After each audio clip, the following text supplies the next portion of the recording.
to another edition of Chargers Unleashed. Jake Hefner and Dale Wolkenstein here with you from the LA Football Network. This is your first time tuning into the show. Make sure to hit that like and subscribe button on YouTube. You can also follow us on Facebook, Twitter, Instagram, Spotify, and Apple Podcasts. Dan Wolkenstein. Little bit of an adjustment as it relates to scheduling for those of you who've been watching the show long enough and know our normal routine.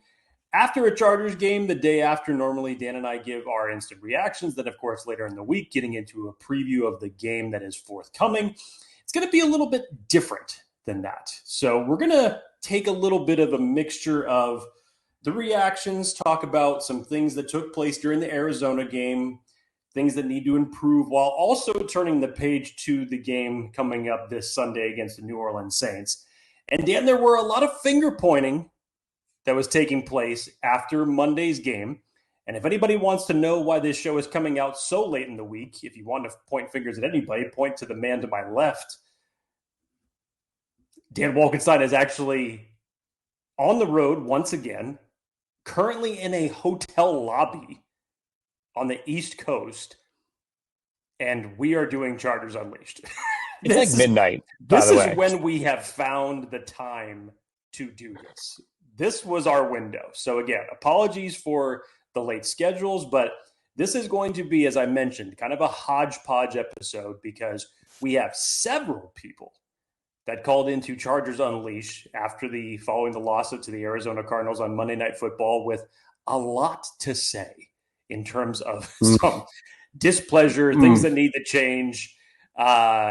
I have maybe listened to 2 seconds of it, and Dan and I both agreed, just stop. Let's just play it all on the live episode so we can get instant reaction. So throughout us going through all of the breakdowns through Arizona, then of course talking about the upcoming Saints game, we're going to sprinkle these voicemails in so that everybody gets an opportunity to obviously have their voicemail played and for you guys to get an opportunity to listen to that. But Dan Wolkenstein, sir, you're on the road.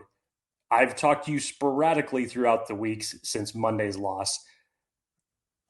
You look like hell, but how are you feeling? I'm honestly, I'm great.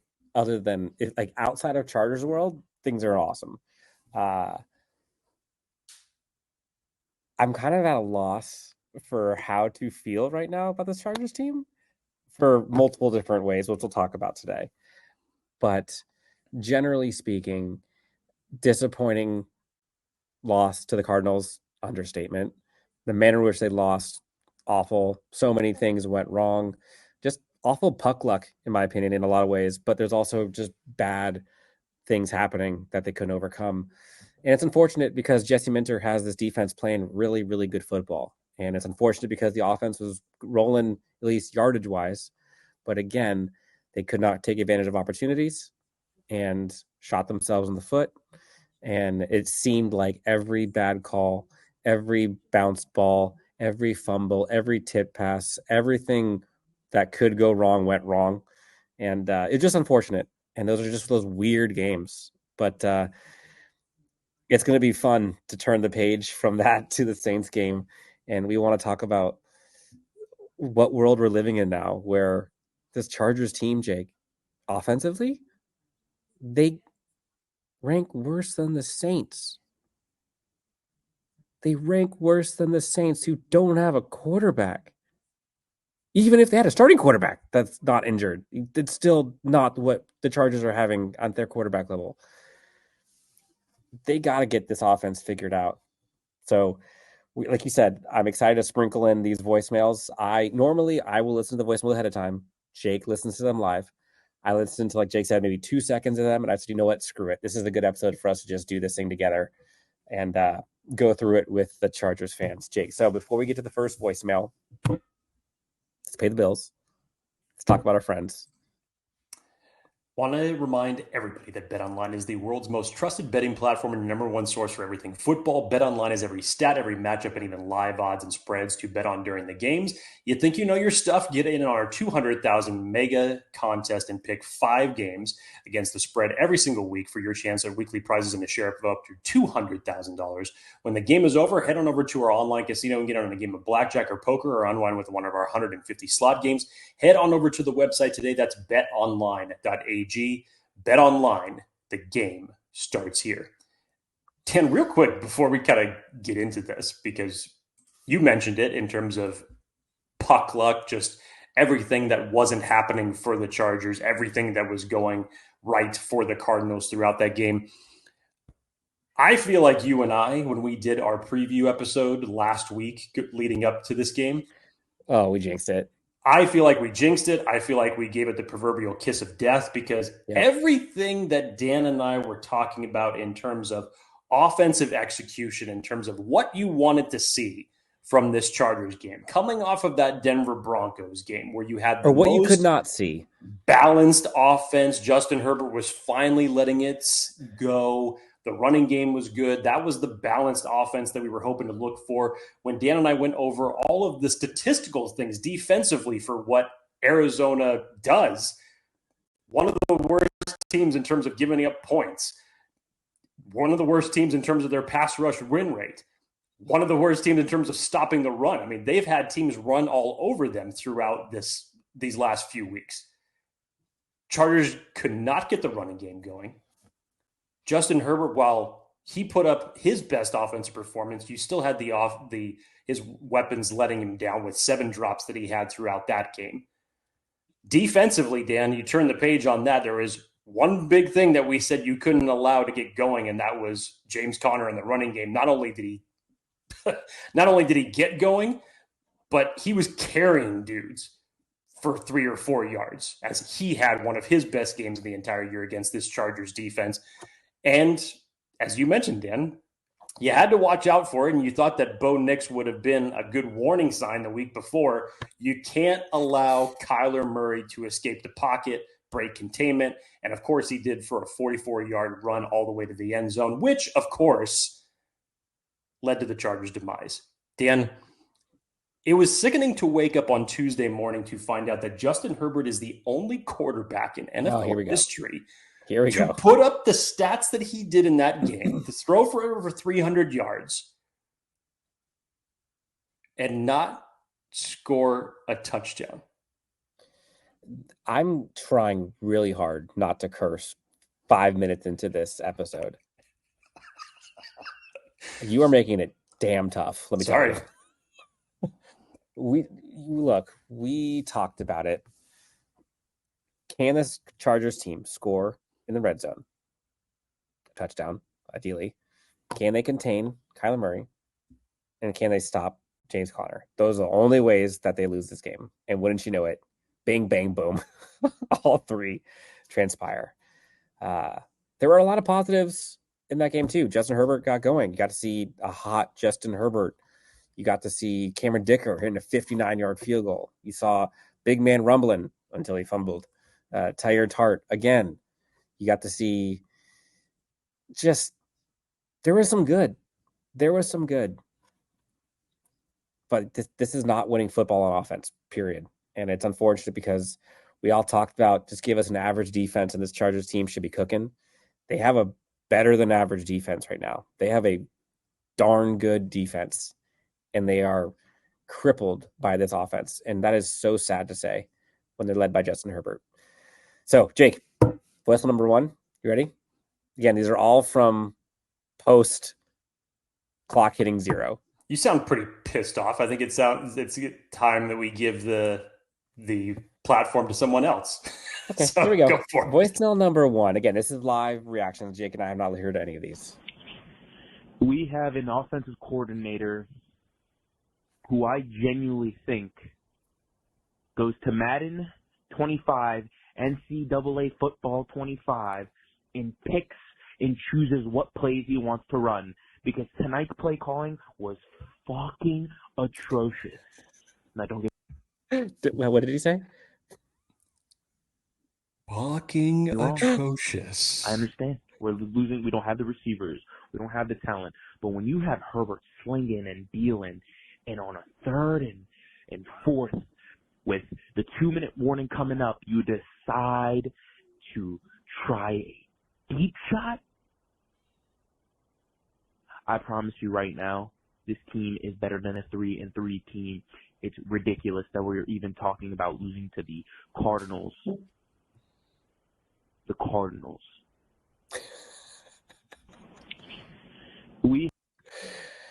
Lot to unpack there, first of all. So Dan talked about some silver linings, and I know that a lot of barbs were being thrown out towards Greg Roman after this game.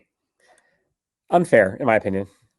Look, silver linings to this playbook. You always know that with Greg Roman and Jim Harbaugh, you want to make sure that you're able to run the ball to dictate the pace of your offense. In this particular circumstance, the Chargers weren't able to run the ball a lick.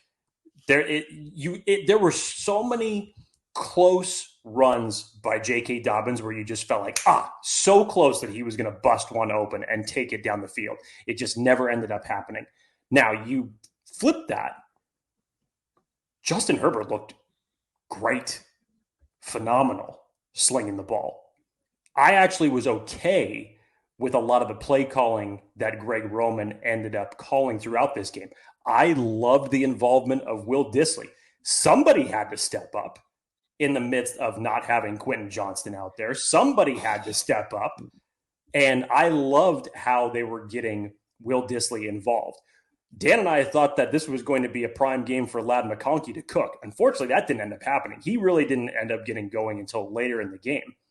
But you had Simi Fehoko making catches. Joshua Palmer, towards halftime, made a spectacular catch along the sidelines. Great. The problem with the Chargers was they did not run an offensive play in Arizona's red zone until the third quarter.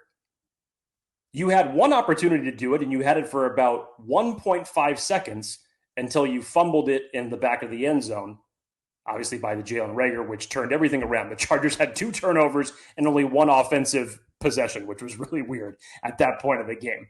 But in terms of overall adaptation, when you weren't able to run the ball, I feel what the caller is talking about in terms of that 2-minute drive, what the play call was. We don't need to get into the officiating of it all because we can go back and we can watch that tape. You saw how incredulous Jim Harbaugh was after they throw the flag and they actually come back and they picked it up when they were originally going to say that it was holding, pass interference, whatever it was going to be. That was looking like a game-winning drive and a statement drive by Justin Herbert to take it from the 1-yard line.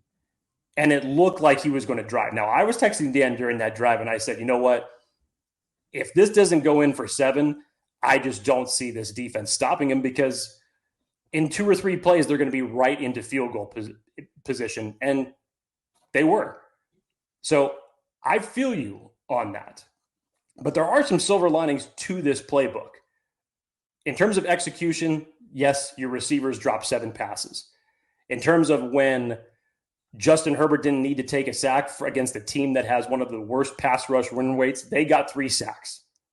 And it crippled them in certain situations, killed their drives, untimely penalties, whatever it is you want to call it.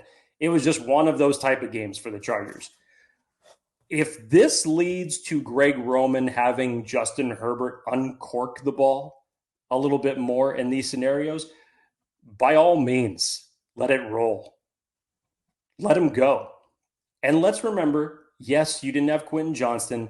Yes, you didn't have DJ Chark activated for this game. And to think that Justin Herbert was doing that with a skeleton crew, essentially, for his receivers, pretty damn impressive. I know you don't like to see an L. I know from the standpoint of any time that you can hold an opposing team to 17 points, that should be a win for you. That's one thing that this Chargers defense has been consistent at. They have only allowed 20 points once this entire season. It was a rough Monday Night Football game. It's a rough page to turn for all of us.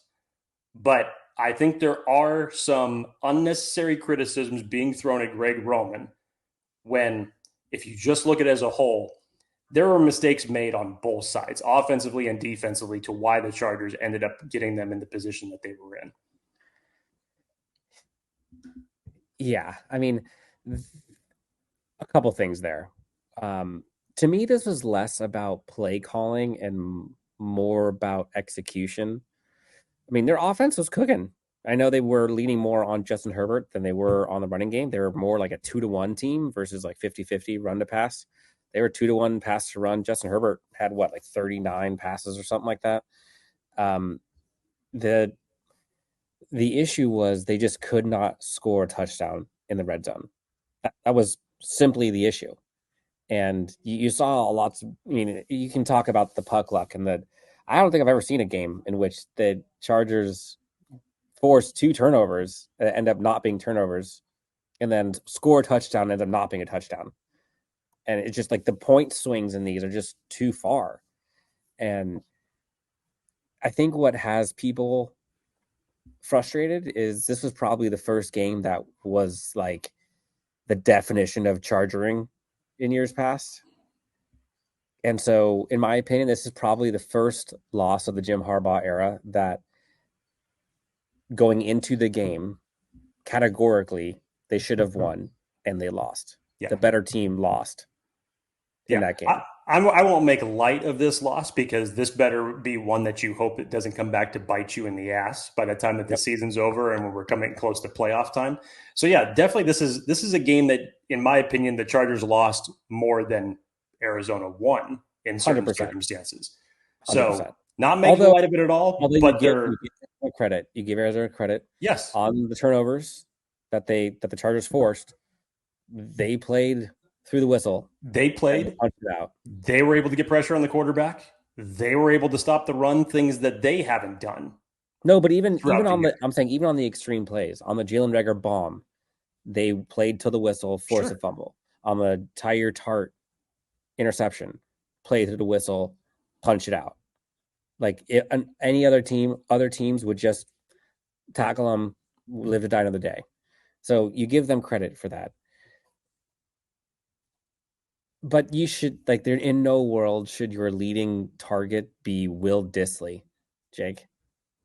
8 receptions for 81 yards. And they're not pretty. This was kind of like square peg in a round hole. Like, this is not an athlete that should be getting 11 targets.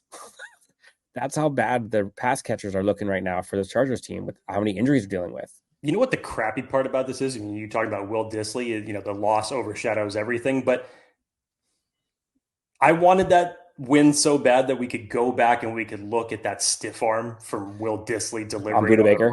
Oh my God. Just throwing that guy to the upside down and putting him in a whole different realm. That was great. Yeah, but like, again, silver lining, we talk about, I will push back a bit. I do not blame us on the Charger defense. Like, yes, they lost containment on Kyler Murray on that one play. There's a few tackling issues. Sure. Like, I get all that.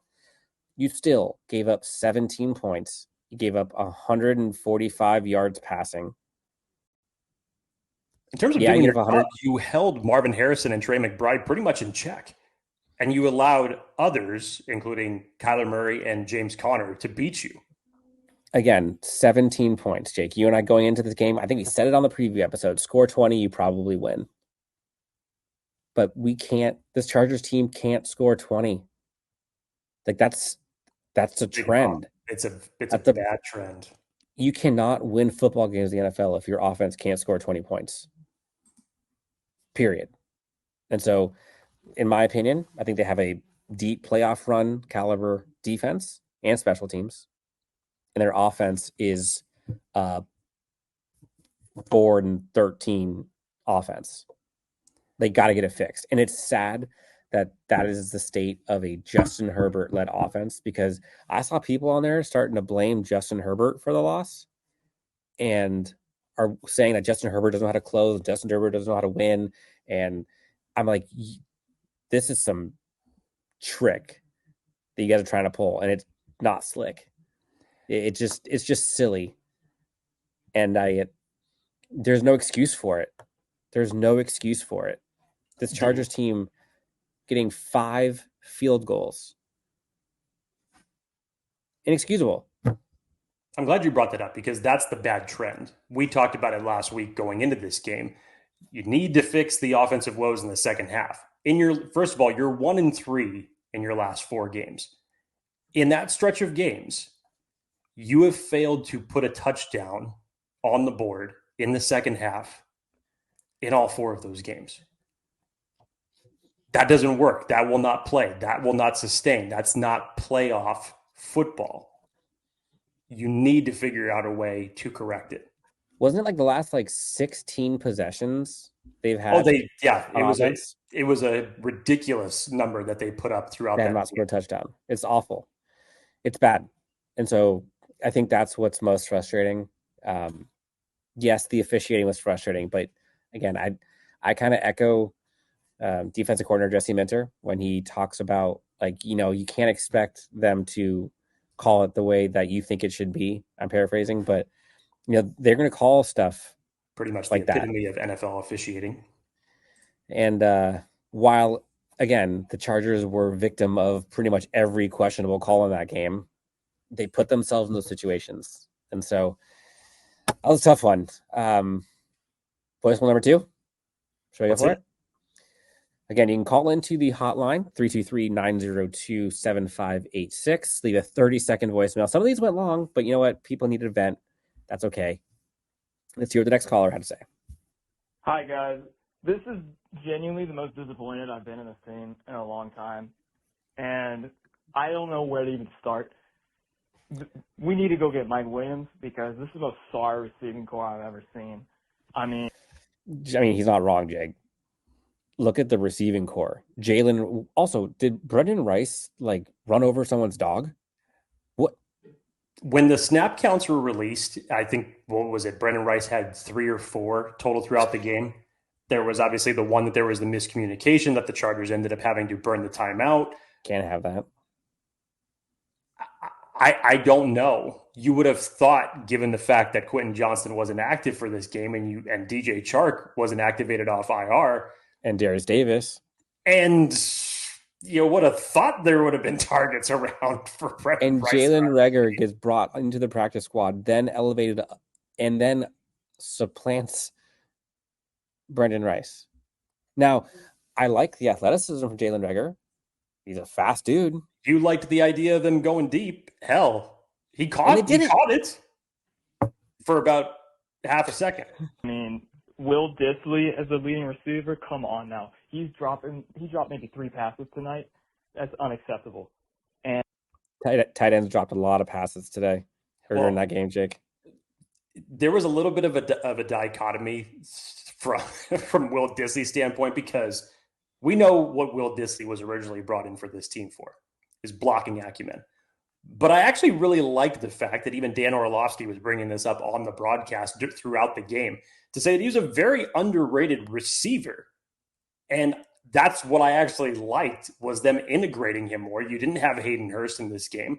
And as the scholars mentioned, in terms of the weapons that the Chargers had, somebody needed to catch the damn ball. So yes, is it staggering that Will Dissly was your leading wide receiver? Yes. But at the same time, he was also the most consistent that was out there. There were some dimes that Justin was throwing that were not caught. Hit Stone Smart down and the it was field just for a unfortunate. 31-yard game, went right back to him in a pass that should have been caught. Yep.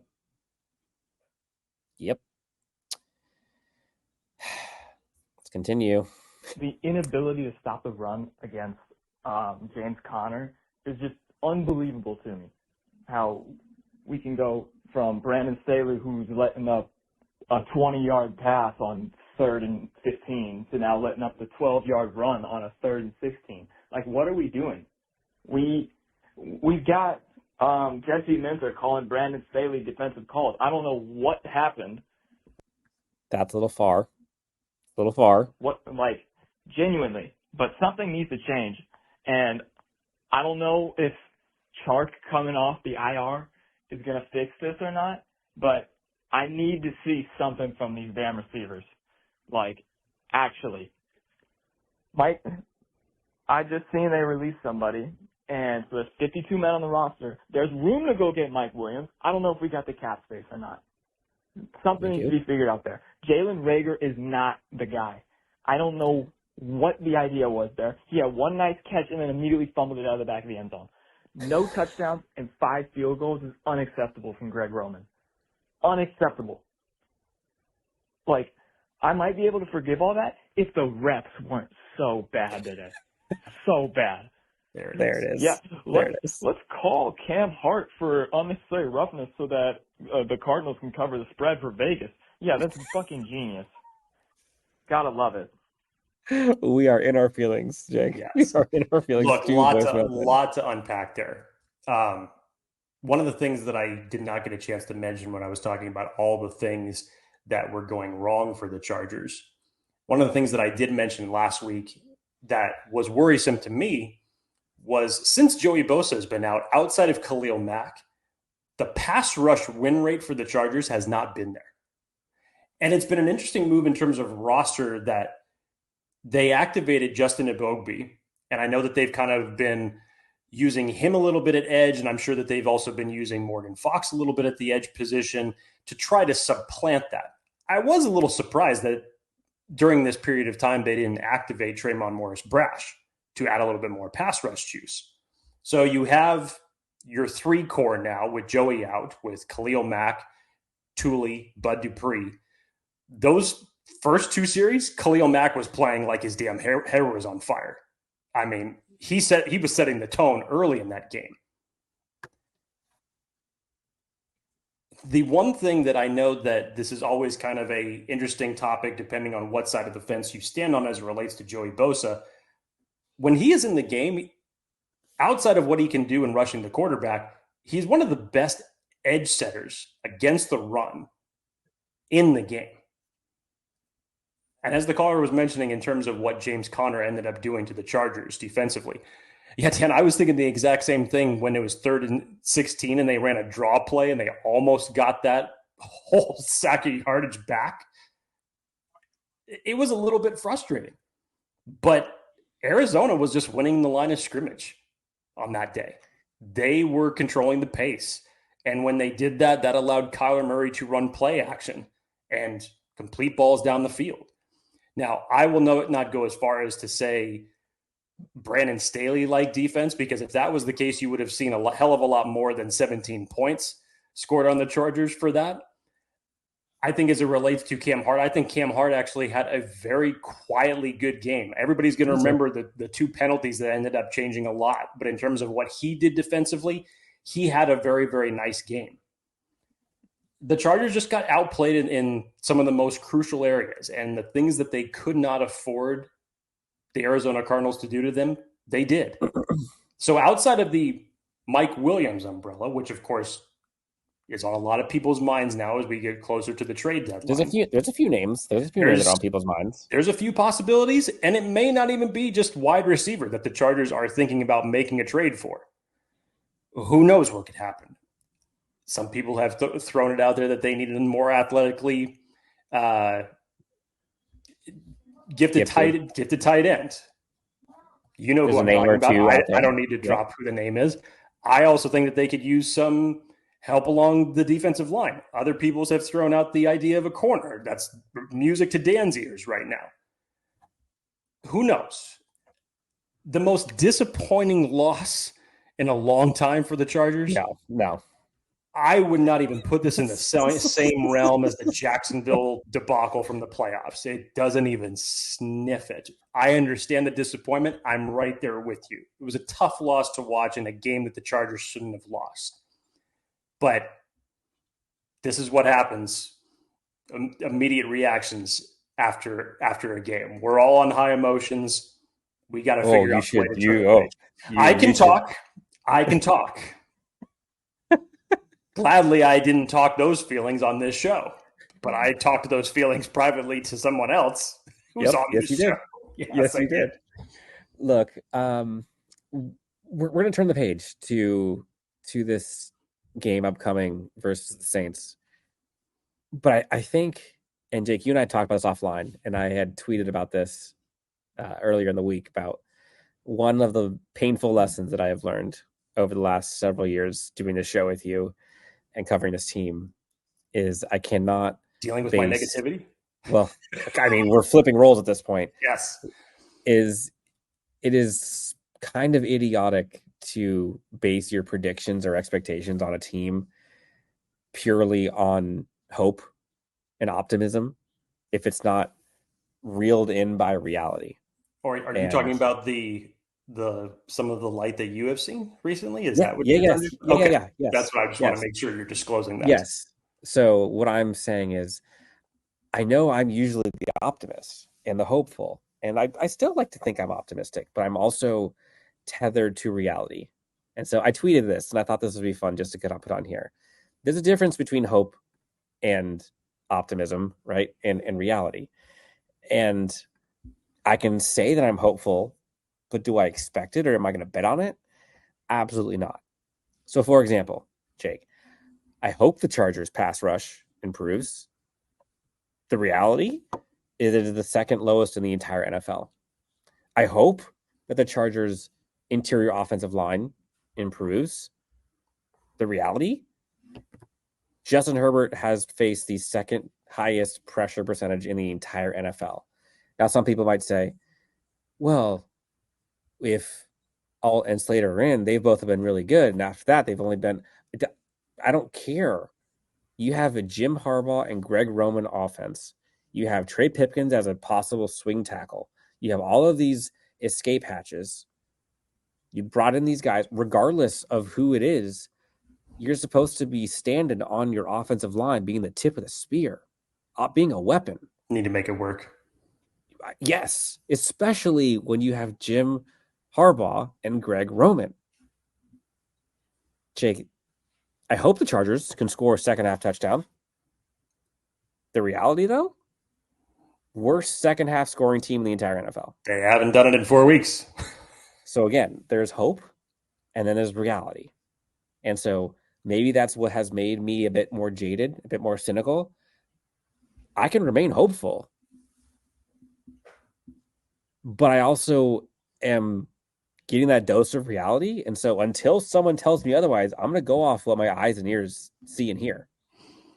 Again, I don't know what this is, like trading places or Freaky Friday or something like that. I don't know what happened and precisely when it happened that this little switcheroo ended up taking place. But once again, a very gratifying moment for me because I get to see what Dan had to listen to for so long with a little bit of this rhetoric from Darth Dan. A little bit of Jake Vader is back for this show as well. Yep. But now, not as badly as I used to be, but moving forward, I mean, look at the receivers that are healthy right now for this Chargers team. Yeah, it's no bueno. But Dan, this is what we knew. This, now, but this isn't this. First of all, this isn't some big secret because this was all something that we were gearing towards the season in terms of to say, okay, this is going to be now a very young receiving group. Josh Palmer is essentially going to be your leader of this receiving group. Mm-hmm. Everything that we had saw from preseason as it relates to Ladd McConkey and Justin Herbert, we've seen that. That's there. We're still just waiting for the breakout game for Ladd. He's put enough tape out there already to show that he's going to grow to be a fantastic receiver. What I think Chargers fans sometimes forget is the state of what this team was in going into the offseason prior to Ortiz, prior to Harbaugh, and how gutted and bare bones the roster was and how many holes had to get filled. And people can sit here and judge about, going offensive tackle versus receiver and not getting an interior offensive line, not getting a center in the draft. Like, I get it. But simply put, there were too many holes on this roster to do it in the draft alone. And because of the cap situation, they didn't really have much money to spend either. And they had to get rid of some good talent in order to get under the cap, but also get enough money under the cap to where they can actually go fill positions. And they filled a plethora of positions with either draft picks or prove-it contracts for free agent veterans. And so far, so many of them have paid dividends. But unfortunately, what we're seeing is two positions that they did target in free agency, not in the draft, have not paid through. And it's impacted them in the worst ways possible. Wide receiver DJ Chark, when he was signed, I said the minute he was signed, I cannot wait to see the impact he brings on this Chargers offense. And you saw it during training camp. It's been 7 weeks. You still haven't seen DJ Chark, and you're seeing the impact of it. And that's why they brought him in. that's giving the offense the ability to breathe. They can't breathe right now. You saw a little bit. Jalen Reagor dropped it in a fumble. Interior offensive lineman, Bradley Bozeman, signed. Reclamation project, hoping you can get more out of it. You haven't. And second highest pressure rate when you have Joe Alt and Rashawn Slater, healthy or not, I'm not blaming them at all. I'm not saying this is them. I'm saying, how bad does the interior offensive line or the rest of the offensive line have to be to where they are that bad in the NFL when you have two, in my opinion, Pro Bowl, All-Pro tackles? That's not good. So, like, when moving forward into this game against the Saints, we can talk about hope.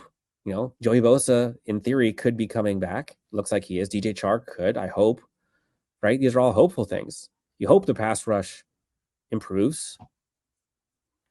Until it happens, I'm going to go off of what I've seen and what history tells me.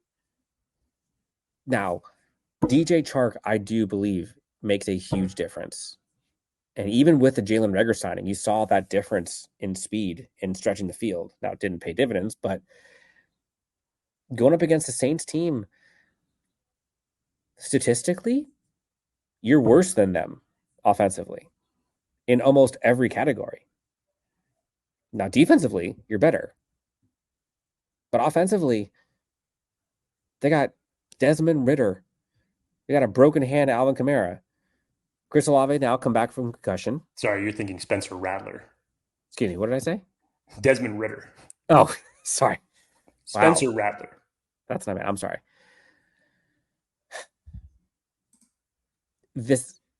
Until this offense can prove to me that they can execute and be efficient and score touchdowns, I'm not going to say they're going to do it.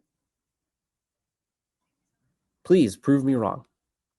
Jake, real quick, let's get to our next one because we just got a grip of voicemails here. People are not happy. Dan Wolkenstein's playing the 2022 Jake Hefner jams right now, and I love it and hate it at the same time. But go ahead, let's go to the next one. Chargers had the game, and they blew it again. But there were some pros and there were some cons. I think they definitely need to trade for wide receiver 1.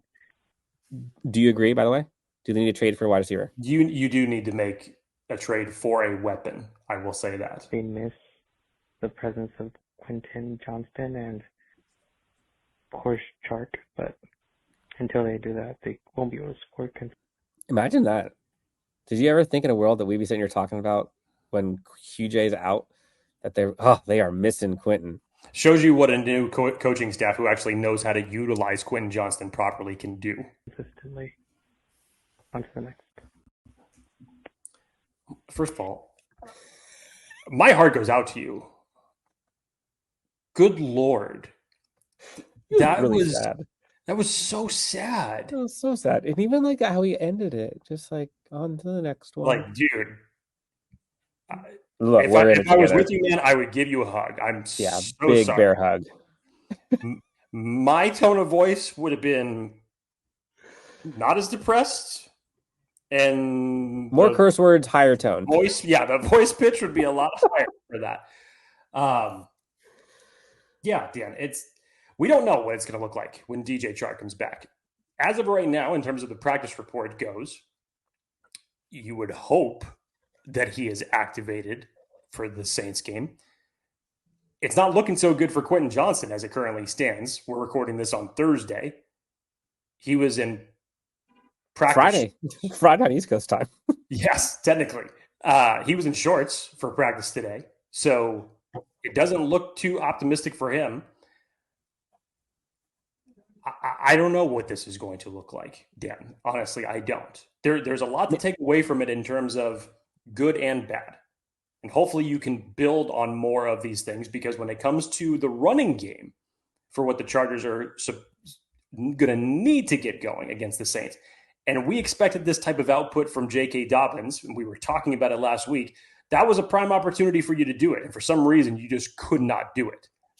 The Saints are giving up, I think it's 5.4 yards per carry on average defensively this year. There is no reason that you should not be able to get the running game going in this game. There it is. There's that kiss of death again. You hope that it happens. Let's see it happen come Sunday. Yeah. And again, like if we're looking at this Chargers offense versus the Saints offense, like just again, I said the Saints offense is better. This is the sad state that we're in right now, this Chargers offense. Okay. Chargers offense. Let's go total yards per game. Chargers offense, 300 yards. New Orleans Saints, 312. Chargers ranked 25th. New Orleans ranks 21st. Passing yards. New Orleans Saints, 21st in the NFL. Not great. 197 yards per game. Chargers worse, 184. Rushing yards. Literally tied. Ranked 19th and 20th. Yards per attempt rushing. Chargers are 26th in the NFL. Not great. Not great. Sack percentage. I mean, it's just, you go down the list, Jake. It's not good. It's not good. And so, how does this Chargers offense get right against the Saints defense?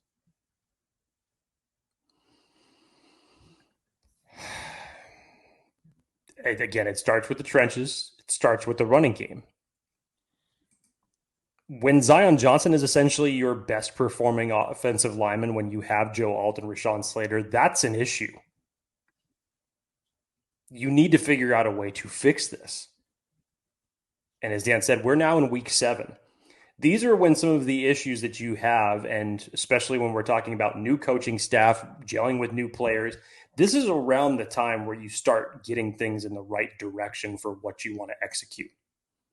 The Chargers defense gives up half the amount of points that the Saints do. The Saints defense gives up 26 points per game, 25.7 for being technical versus 13.8 for the Chargers.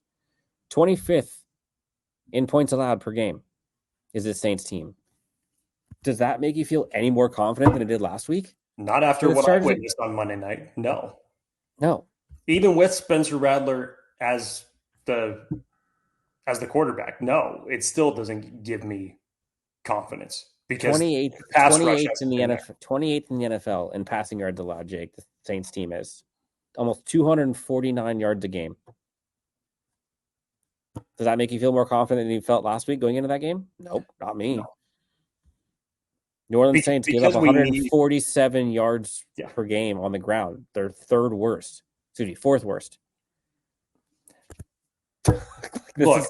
is eerily similar to last week. Here's what I'll say.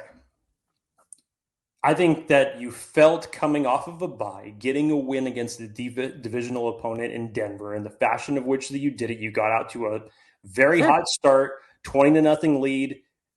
You weren't able to score a touchdown in the second half. You let them creep back into it in the fourth quarter, scoring 16 points. You still felt coming out of that to say, like, okay, they came out of the bye. They worked on some things because it was substantially different from when we had seen it the prior weeks before against Kansas City and Pittsburgh. And you liked how they opened up the playbook a little bit. Now, I thought in this game, I think that they opened up the playbook a little bit more out of necessity with Justin Herbert, considering the fact that you weren't able to get the running game going. However, it still looked pretty damn good when you were able to utilize that facet of the game. Now, all that being said, as much as Dan and I are saying that we're not going to believe it until we see it, that's all well and good, but I would believe that nobody is going to be more pissed off than this Chargers team, than Jesse Minter. Remember how Jesse Minter reacted to keeping the Super Bowl champs at 17 points and Patrick Mahomes had kind of a ho-hum type of game? He still wasn't happy about it. You would have thought that the Chargers would have gotten their ass kicked 40-0 with the way that he was talking about. Mm-hmm. Jesse Minter, I believe, is going to have his guys much more disciplined in this game. I feel like the execution is going to be better in this game. Does that mean that Dan and I are saying that this is going to be easy and a cakewalk and you should absolutely obliterate the Saints? No. Not until you were able to perform. But even still, even if you go out and you do that, it still doesn't really move the needle that much because these are the games that the Chargers should be winning regardless. Your next 3 opponents, Saints, Browns, Titans. All 3 games that Chargers should come out of those with W's. but you have to start by going back to fundamental mistakes and execution and putting up points in all 4 quarters in order to win. Look, as much as we sit here and poo-poo this Saints defense, right? They have names. They got Brian Breesy. They got Chase Young. They got Alante Taylor, who all 3 of those guys. I loved Alante Taylor coming out of college, and it's funny seeing him ball out now. Paulson Adebo, I think, has 3 interceptions already this season. They've got names. I have Cam Jordan, obviously. Like, they have folks on this defense. Are they playing collectively as a unit? I would say no. But, like, don't fall asleep just because they're hurt. They've been hurt, banged up, and the stats say otherwise. You hope that this Chargers team can score a second half touchdown. If they can, again, like, it's so sad that the bar we've set is score 20. Yeah, that's pretty bad. That's where we're at right now. Next voicemail, Jake, before we get to the Chargers defense versus Saints offense from last week. Hey, this is Nick. Honestly, like, this may sound like a little Already, Nick sounds wonderful. We needed a little bit more of this positivity in this episode. too weird, but in reality, like, it's not that big of a deal. Yes, Nick. Yes. That's right. It doesn't matter. It's not that big of a deal, Jake. In the end of the day, you got your health. I got mine. We had a yummy dinner. I'm sure you felt good. Maybe What the hell happened to Darth Dan? Where the hell did you go? No, we're good. It doesn't matter. This game doesn't matter. You know, it came down to one call, but in reality, our offenses can't score a touchdown in 6 quarters. That's what the issue is, and that's where the issue is lying and where it needs to be addressed. We have to just get better, get pieces, whatever it takes to get there. But it's been an issue all season, and it's yet to be corrected. I don't know when it will be, but that's just what it is. I mean, we know it. There's no point of overreacting about it. That's just what it is. Hey, this is okay. So basically, I think what Nick is saying. First of all, I wish I had Nick's type of mindset and attitude. Look, I think what Nick is saying is he's not surprised. This is one of those, like, they are who we thought they were. We let them off the hook. And unfortunately, this Chargers offense, I think Nick seems like he has this team feels like Nick knows the offense isn't good. And so he wasn't surprised by the outcome. He hopes they fix it. But he kind of just accepted the reality of it. And maybe that's why he's okay with it, I guess.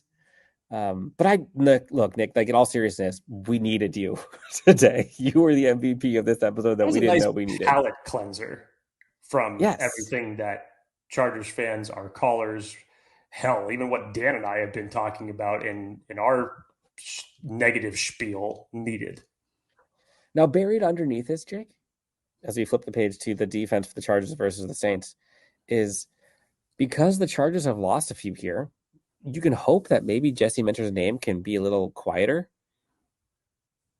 versus if he was, 5-1, 6-0, and this hot Chargers team with this bona fide superstar defensive coordinator with the best points per game allowed and defense in the NFL. Maybe with their losing, he can stay a little hush-hush and chill with this team for a bit longer, huh? That'd be nice.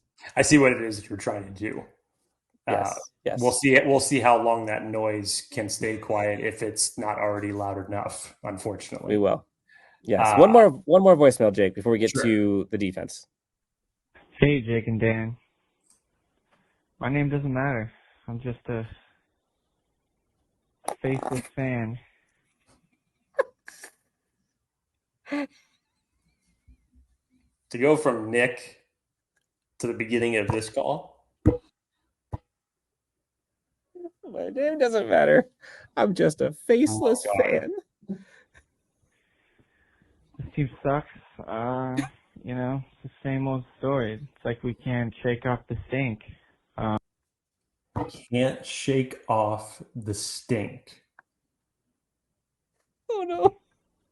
There needs to be a shirt somewhere with that. I feel like that would have been like the Lions of the late 90s or the Browns of the early 2000s. Like, someone needs to put that on a shirt. Can't shake the stink. I love it. I called my brother at halftime, and I told him we were going to lose that game, and he was like, "You got to be optimistic. You got to be optimistic." I can't. That sounds like you and me, Jake. Sounds very familiar. We can't do anything. We have no weapons. And all I'm going to say is that Oh no. I think Joe Ortiz and Jim Harbaugh, they did their best with this, but I think their biggest mistakes was keeping Bosa and cutting Keenan. I know Keenan he didn't want that pay cut. I don't really care. He's the best player to ever play for the Chargers, minus a few other guys. Real quick. I've heard a lot of this. More of the Joey Bosa thing than the Keenan Allen thing as of late, but I don't know if Keenan Allen changed as much. Because you get a lot of the same Keenan Allen stuff from Ladd McConkey. Again, I'm not saying the same player by any means, but like the things that they're missing isn't, in my opinion, what Keenan Allen brings.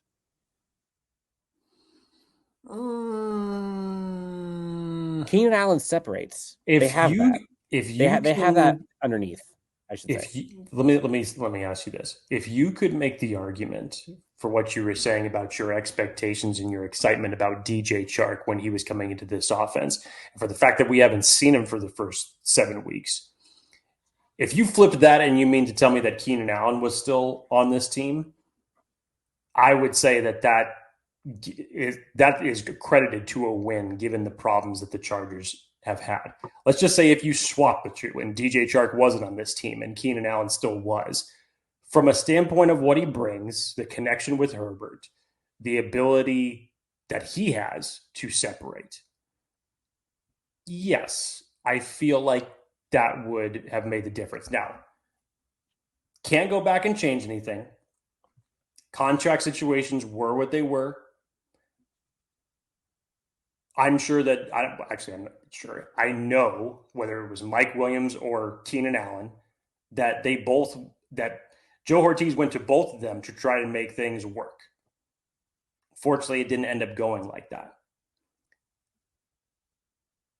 However, in this new Jim Harbaugh-led offense, whether Keenan Allen was on the roster this year, it was probably going to be his last year on the roster regardless. So whether or not the page was turned 6 months ago or if it was turned 6 months in the future, there was a time clock, unfortunately, for Keenan Allen. I know how gutted Dan and I were when that trade took place. It felt horrible. But in the big picture of things, that was, if I remember correctly, Dan, that was also the 4th round pick that you used to flip with New England that ended up getting you Ladd McConkey. And Ladd McConkey already in a short period of time looks like he's going to blossom into something special. Yes. I think the thing that has probably gained more traction, and it's unfortunate because, again, hope versus reality. I hope that Joey Bosa and Khalil Mack can be on the same team and play together for a long period of time, and that'd be dominant.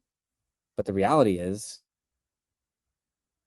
they haven't been able to, and Joey Bosa has been hurt so often. So I get why people are a little. If you want to talk about hope, Dan, I get that. Joey Bosa was limited in. I mean, he was I was going to say. Sorry, I was going to say. Jersey number retired. You keep a guy like that. You don't keep Joey. Joey doesn't do anything for our team. Yeah, he plays and he's great when he plays, but he never plays. We have no weapons. No one on our offense commands the respect of the other team's defense. They don't care. They don't. There's no one on our team that makes the other team think twice about where that player is on the field, and they know that. And the Cardinals, they were just protecting low. Like they kept everything in front of them because they knew all of our offense. There's no deep threat. There's nothing to throw over. There's no gangbuster player on our team who's going to break the defense. I mean, we got to play better. I mean, it's the same old story. You guys know. And I'm tired. It sucks. This sucks. I feel your tiredness. Dan, I said Yes. this leading up to the Broncos game, that after what we had witnessed through Pittsburgh, through Kansas City, the Chargers wide receivers just don't scare anybody. And rightfully so. There's nothing that they've done to show attention from any DBs until you start seeing a wide receiver go off and command that type of attention.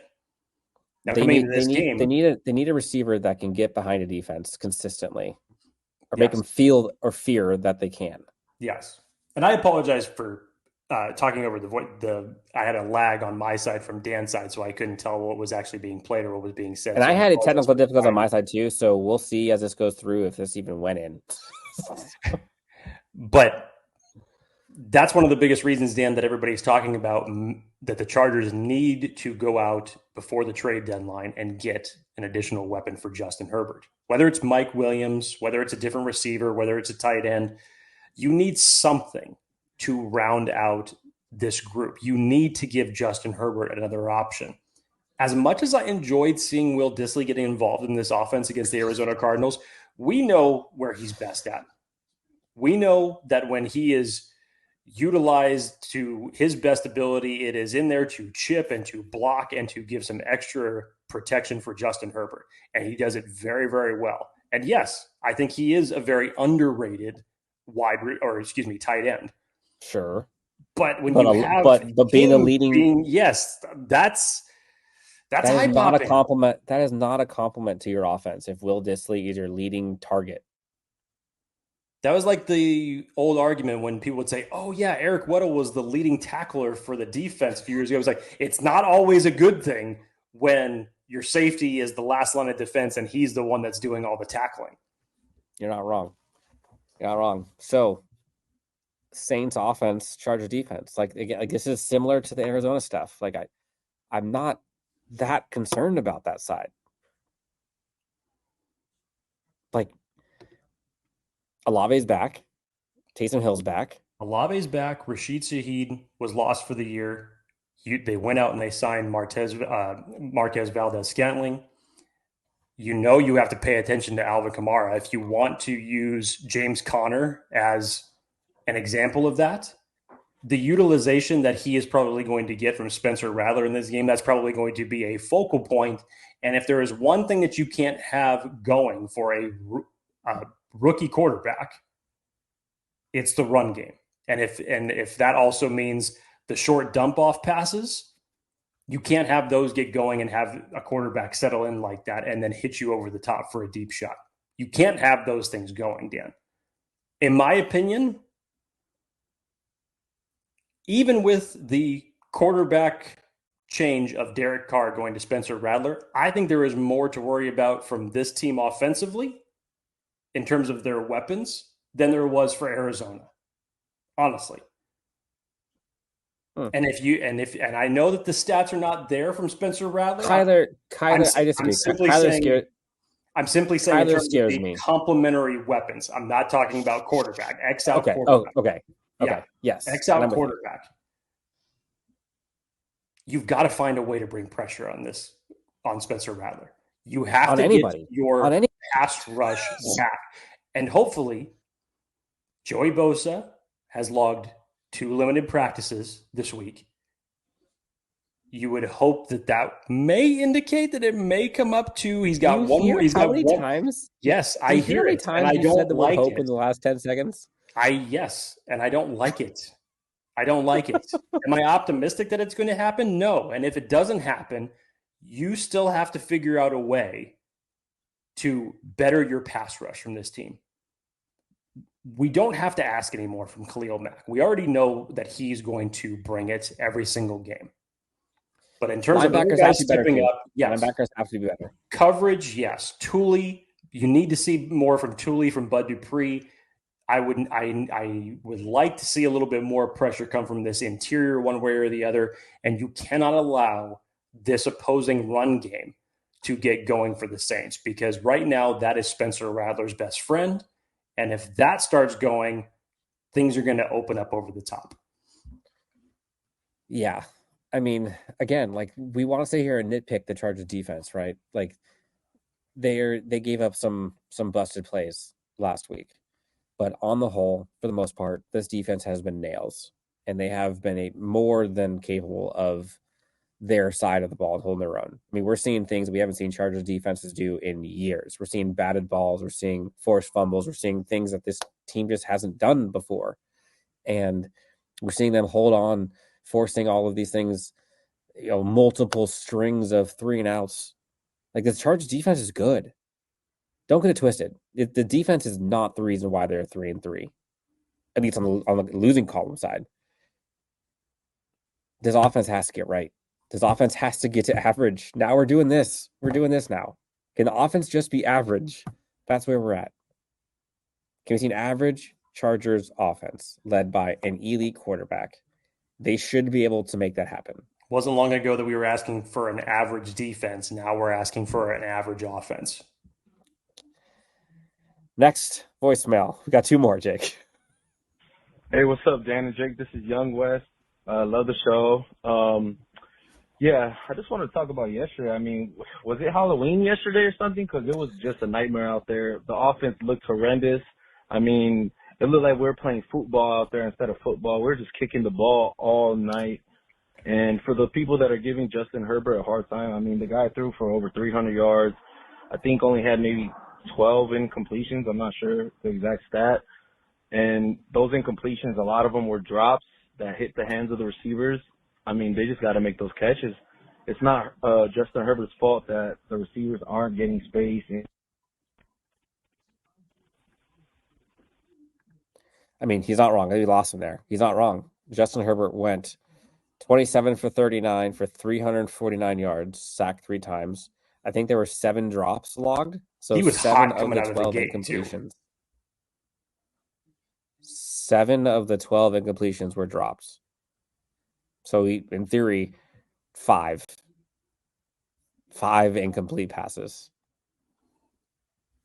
Justin Herbert was not the problem. They were able to move the ball, Dan, but anytime that they even sniffed Arizona's red zone, it's like they just got allergic and everything went to shit. But this is not something new for the Chargers, namely in the second half of games in terms of putting points or being able to get in the end zone. This is a trend that has gone on seemingly for the last month that needs to be corrected. And over these next 3 games, starting with the Saints, there should be no reason that they should not be able to do this. I'm not going to say that they're going to march up and down the field because the Saints, as Dan pointed out, with the talent that is on that defense, they're going to find creative ways to try to make this Chargers offense stall. I'm not saying that you should walk up and down on the Saints, but you have to figure out a way to score points in 4 quarters of a game.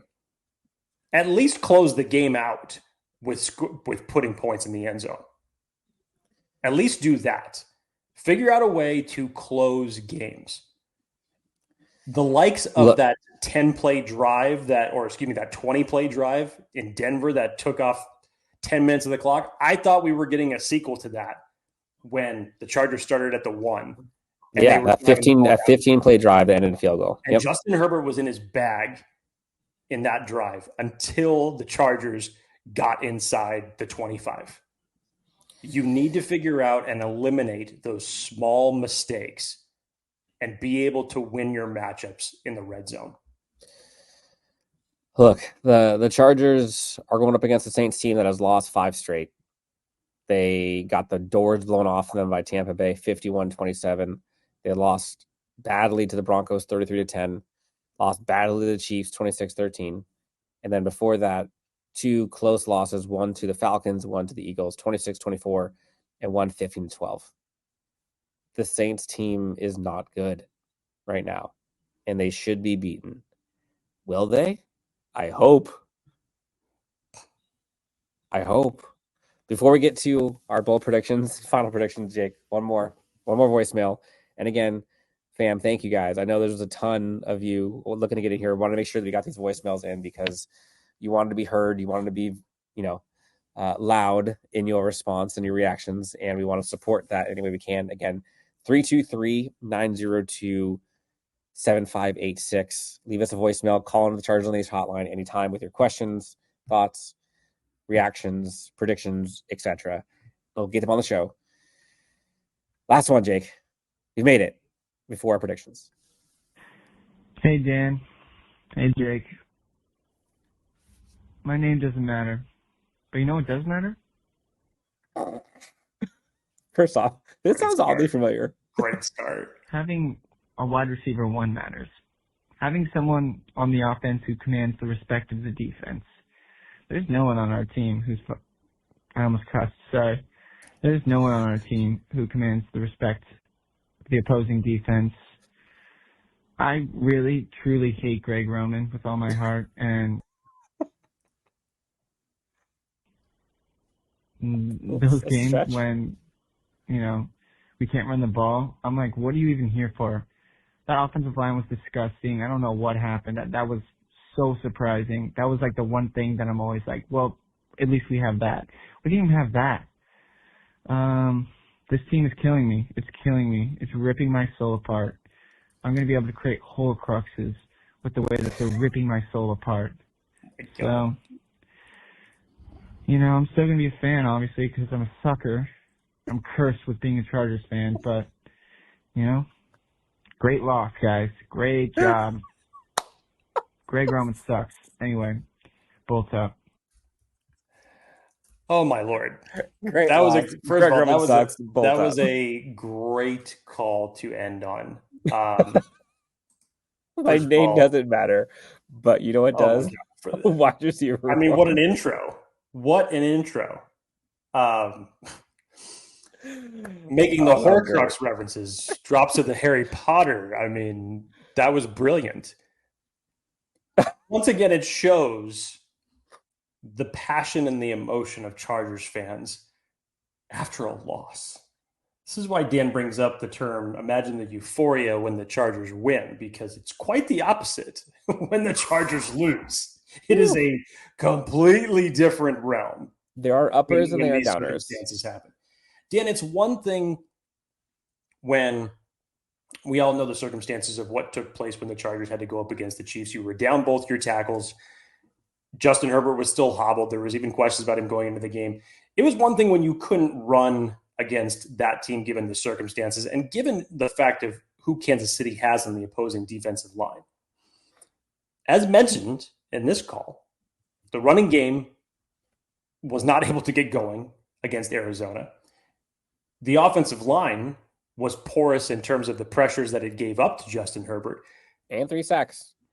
If you're comparing those two situations, there's no reason that any of that should have happened against the Arizona Cardinals, given what had happened to them in 3 previous games in terms of the rushing yards that they gave up, in terms of how they were getting to the opposing quarterbacks, which was not that often. They ended up having 3 sacks in this game against Justin Herbert.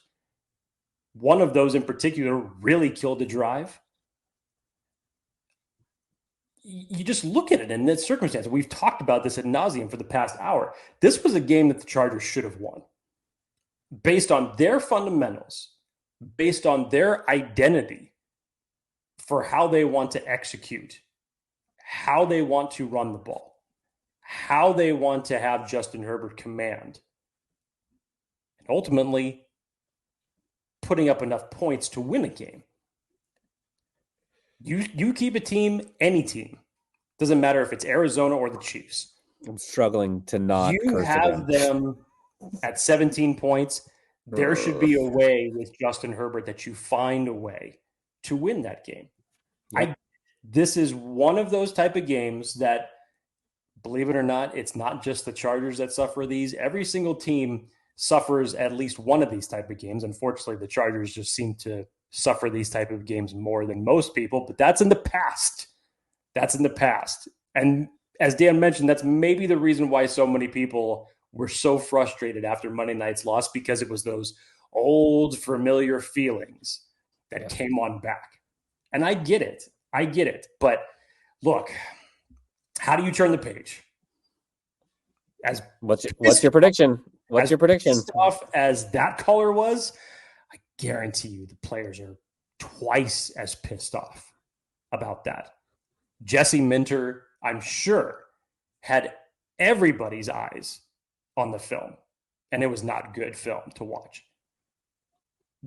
I will say one thing as it relates to this coaching staff as opposed to previous regimes in the past. I get the sense of accountability. And we're talking about 6 games that are logged with this regime as opposed to 3.5 years of previous ones.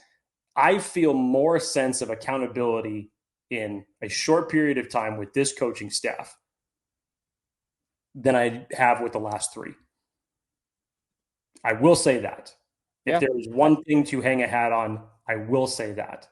So Chargers need to get right real quick on a short week, going up against the Saints. You're off of your road trip for 1 week. You're back on the road next week.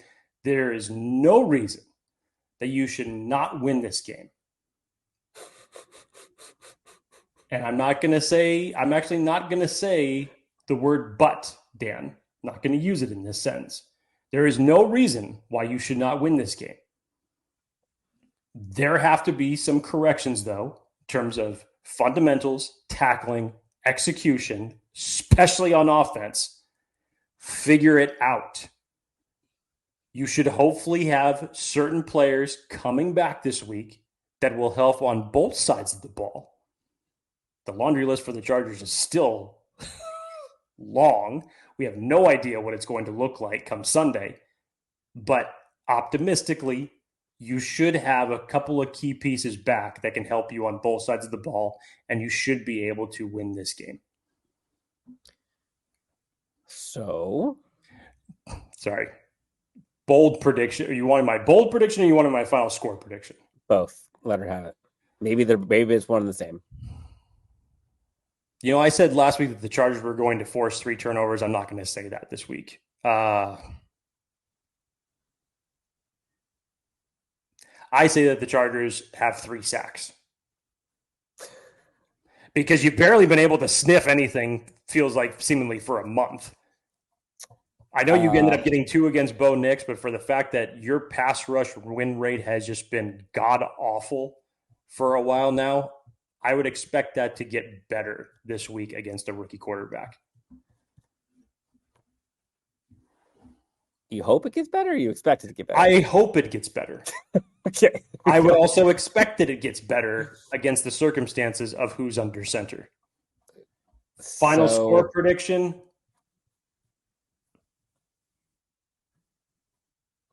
28-17 Chargers. They get over 20. But here's the kicker, Dan. 28 points are being scored in the first half. And we're still going to be talking here next week about the Chargers not being able to put up second half points. There's the bold part. It would be pretty hilarious, that avenue, or like Chargers score, 24-21, and they get to 24 because of like a defensive or special teams touchdown. Right. So their offense still doesn't get over 20. One way or another, we're still going to be having the same conversation of the Chargers' offensive woes in the second half next week. Okay. So I'm going to go off of purely optimism and hope alone. And I'm going to go the Chargers score 2 second half touchdowns, which is 2 more than they've scored the last 6 games, it feels like. Month. So that's my bold prediction. That's like flaming hot bold. That's sad that has to be a bold prediction. I know. And I'll go 24-14. 24-14. No, 24-13. 24-13. Chargers. So I don't think they're scoring 2 touchdowns. I think there's going to be some field goal there. Does 10 of those points come in the second half? Is that what we're looking at? Or does 14 of those points come 14 in the second half? That was my bold predictions. The Chargers are going to keep all our optimism alive, according to Dan Wolkenstein, by putting up 10 points offensively in the first half. But they're going to close strong, according to Dan Wolkenstein. We're going to love it. We're going to be here every step of the way to discuss. I know this one went long. I apologize. It's your fault. We're not. Yeah, and I know we didn't get this thing out earlier. It's just been a crazy week here, but I'm glad we got this one out. Thank you again to everyone who took part in the Chargers Unleashed hotline. We always enjoy those, even after a loss. Again, 323-902-7586. Call in anytime. Leave us your reactions or your thoughts, and we'll get them on to the next episode while we discuss live. But Jake, anything else before we get out of here and head to bed? Let's on to the next one. So that's all you can say right now. We already know what it is that we're worried about heading into this game against the Saints. Let's correct those mistakes. Let's build a new trend. Let's create what Cleveland Indians manager in Major League Lou Brown once said, a winning streak. and let's build off of this upcoming game on Sunday, starting with a second half touchdowns on 3. 1, 2, 3. For Jake Hefner, you can find him at Jake D. Hefner, myself at DNW Sports. Thank you so much for tuning in. Again, hit that like and subscribe button. Helps us out a ton. But until next time, we'll talk to you on the next Chargers Unleashed.